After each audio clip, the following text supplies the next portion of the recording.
तो चलिए अब हम लोग देख लेते हैं टाइप्स ऑफ रिफ्लेक्स एक्शन के बारे में।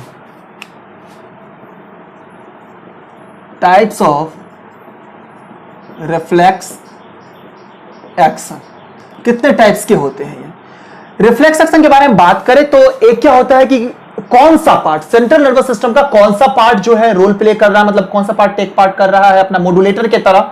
तो उसके बेसिस पे अगर देखेंगे तो दो टाइप के होते हैं। एक हो गया स्पाइनल रिफ्लेक्स, स्पाइनल कॉर्ड इसमें भाग लेते हैं, ठीक है। Spinal cord play a role as modulator, ठीक है। सेकेंड होता है क्रेनियल रिफ्लेक्स। क्रेनियल रिफ्लेक्स कहने का मतलब ही है एकदम से जो ब्रेन जो है एज अ मॉड्यूलेटर काम करेगा। ब्रेन एक्ट एज मॉड्यूलेटर, ठीक है। तो ये दो तरह के जो है होते हैं। एक हम अगर रिफ्लेक्सेस की बात करें तो ऑन द बेसिस ऑफ की मॉड्यूलेटर कौन से, स्पाइनल है या कैरेनियल वाले हैं, तो उनके बेसिस पे होते हैं अपने स्पाइनल रिफ्लेक्सेस, एक होते हैं कैरेनियल रिफ्लेक्सेस, ठीक है। दूसरा अगर हम लोग एक दूसरे बेसिस पे अगर टाइप्स अगर हम लोग देखें, सेकेंड बेसिस पे अगर हम लोग देख लेते हैं तो एक होता है inborn reflex. Inborn reflex, inborn reflex कहने का मीन्स है कि वैसा रिफ्लेक्स जब बच्चा जन्म लेता है तब से ही उनके पास जो है हेरिडिटरी वाला होता है, हेरिडेट होकर के, इनहेरिटेड होकर के उनमें आया हुआ रहता है। जैसे हम बात करें कि अगर जैसे बच्चा जन्म लेता है तो वो उनको ऐसा कोई सिखाता नहीं है कि अभी जन्म लिया तो उनको रोना है, ठीक है, या जैसे कि पलक का झपकना, ये प्रोसेस है, कोई सिखाता नहीं है। या जैसे कि भूख लगा तो मुंह से पानी आने लगना अचानक से न्यूबॉर्न बेबी में, ये सब कोई सिखाता नहीं है। तो ये क्या होता है, इनबॉर्न होता है, इनबॉर्न रिफ्लेक्सेस हैं जो इनहेरिटेड होते हैं, ठीक है। तो इनको हम लोग क्या बोलते हैं, इनबॉर्न रिफ्लेक्सेस, जो भी ये सारे के सारे तीन चीजें या और भी बहुत सारे इसके अंदर में आती हैं। अब जो दूसरे वाले हो गए, जो बी टाइप है इसके, वो क्या होते हैं, एक्वायर्ड।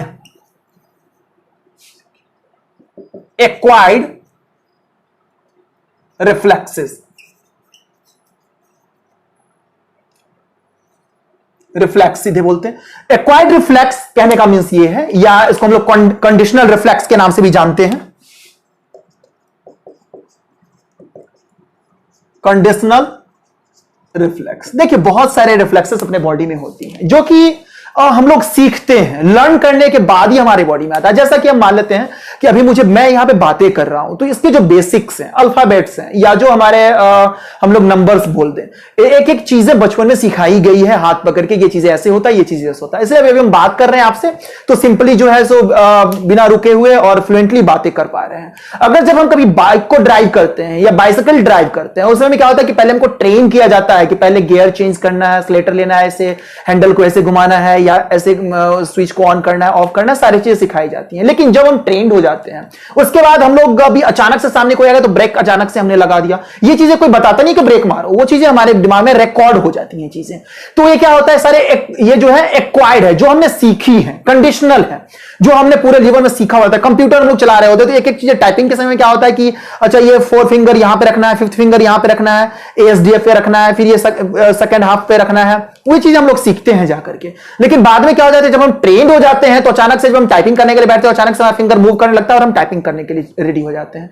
तो वैसी चीजें जो हम लोग सीखने के बाद हमारे बॉडी में वो काम करता है, हमारे बॉडी में सेट हो जाता है मेमोरी में, और वो काम करना स्टार्ट करता है जो रिफ्लेक्स, उसको हम लोग बोलते हैं एक्वायर्ड। और वैसा रिफ्लेक्स जो इनबॉर्न होता है, जो जन्म के साथ ही होता है, उसको हम लोग बोलते हैं इनबॉर्न और हेरिटेड रिफ्लेक्स के नाम से जानते हैं, ठीक है। तो ये चीजें हो गई। एक और बेसिस होता है जो रिफ्लेक्सेस होते हैं उनके, ठीक है। एक बेसिस जैसे फिजियोलॉजिकल बेसिस पे अगर हम बात करें तो एक होता है जैसे प्रोटेक्टिव रिफ्लेक्स, प्रोटेक्टिव, ठीक है।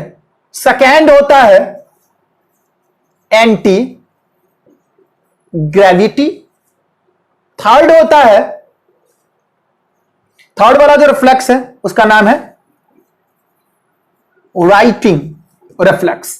अब देखिए ये थर्ड बेसिस मैंने यहां बता दिया। तो क्या है कि अगर रिफ्लेक्सेस के बारे में बात करें तो ये प्रोटेक्टिव इन द सेंस कि मोस्ट ऑफ द जो रिफ्लेक्सेस होते हैं हमारे प्रोटेक्टिव नेचर के होते हैं। अचानक से कोई डॉग हमारे पीछे आ गया, सांप हमें बाइट करने वाला है, तो हम अचानक से उसके लिए रेस्पॉन्स दिखाते हैं। काट भी लिया तो अचानक से रेस्पॉन्स दिखाते हैं कि नहीं अब क्या करना है इसके लिए, ठीक है। तो उसके लिए जो रेस्पॉन्स दिखाते हैं तो प्रोटेक्टिव, उससे हमें बचना है।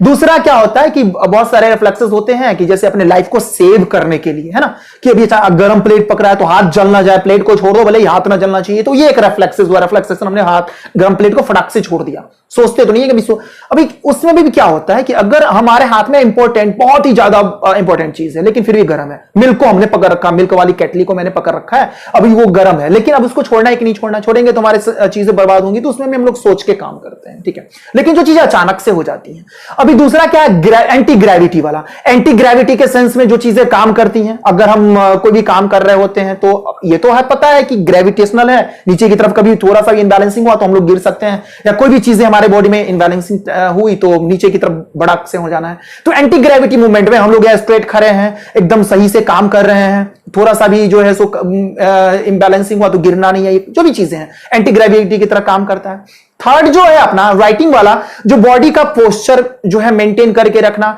एकदम बैलेंसिंग करके रखना, चीजों को सही समय पे सही चीजों को एक्शन करना, तो ये सब चीजें इनमें आ जाती हैं। तो तीन तरह के हम लोगों ने जो है सो बेसिस देख लिया रिफ्लेक्स एक्शन के।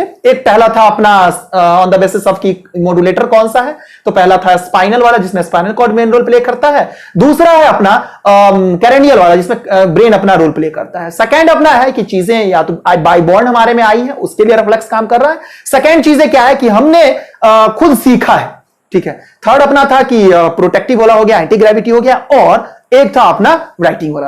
अभी एक एक्सपेरिमेंट है पैवलोव के द्वारा, एक्सपेरिमेंट जो किया गया है, पैवलोव एक्सपेरिमेंट के नाम से जानते हैं हम लोग, पैवलोव एक्सपेरिमेंट रिफ्लेक्स एक्शन के लिए, या इसको हम लोग बोलते हैं बेल डॉग एक्सपेरिमेंट। इसके बारे में थोड़ा सा समझ लीजिए। हुआ क्या, एक साइंटिस्ट थे पैवलोव, उन्होंने क्या करा, एक अपने डॉग को क्या करा कि जब भी खाना देते थे तो खाना देने से जस्ट पहले बेल को बजाया करते थे। खाना देने के जैसे ही खाना उनके सामने देना, बेल को बजा दिया। एक दिन किया, 2 दिन किया, मतलब जो वीक में 7 दिन करा ऐसा कि बेल बजा दिया करते थे। अब एक दिन क्या हुआ, उन्होंने ऑब्जर्व करना था, 15 डेज तक लगातार उन्होंने लगता है ऐसा लगातार किया। फिर उसके बाद 16वां दिन जो था, मतलब 16वें दिन जब खाना देने का टाइम आया तो खाना डॉग को नहीं दिया, अचानक से सिर्फ बेल बजा दिया। तो देखा क्या उन्होंने कि डॉग उठ करके बैठ गया है और उसके जो जीभ है, जो टंग है वो बाहर आ गया, और जो सैलिवेशन है वो हो रहा है, जो सलाइवा है उनके मुंह से बाहर आ रहा है, जैसे कि अब खाना मिलने वाला है, ऐसा प्रोसेस होने लगा। यानी कि उनको एक्वायर्ड, लर्न करवाया गया कि ये बेल बज रहा है तो खाना मिलना है। लेकिन एक दिन ऐसा हुआ कि खाना नहीं मिला, लेकिन बेल बजा दिया गया, तो उसे लगा कि अब खाना आने वाला है और सलाइवेशन स्टार्ट हो गया खाना में। तो ये सब चीजें उन्होंने एक्सपेरिमेंट करके बताया था। तो ये जो भी प्रोसेस है, ये सब सारे के सारे प्रोसेस आते हैं अपने रिफ्लेक्स एक्शन में काउंट किए जाते हैं।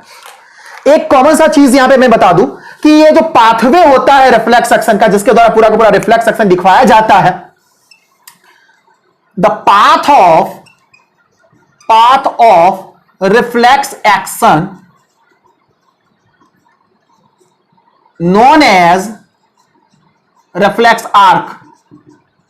रिफ्लेक्स आर्क जो है, सो पाथवे जो होता पूरा का पूरा, यानी कि पाथवे कैसा, तो स्टिमुली से हम लोगों ने सेंस ऑर्गन से लाया, सेंस ऑर्गन से सेंसरी नर्व के पास, सेंसरी नर्व से हमारे स्पाइनल कॉर्ड के पास, स्पाइनल कॉर्ड से मोटर न्यूरॉन से इफेक्टर ऑर्गन के पास, फिर उसके बाद रेस्पॉन्स दिखा। तो ये पूरा का पूरा पाथवे जो है, ये जो पाथवे दिख रहा है, ये पाथवे को हम लोग बोलते हैं रिफ्लेक्स आर्क के नाम से जानते हैं। अप्रोक्सीमेटली 200 जो अपने बॉडी में रिफ्लेक्स आर्क वाले जो है नर्व जो है ये फैले हुए रहते हैं। 200 अप्रोक्सीमेटली जो है ये अपने बॉडी में है, पूरे के पूरे सिस्टम रिफ्लेक्स आर्क वाले वायर हैं। Approx 200 wire nerve wired for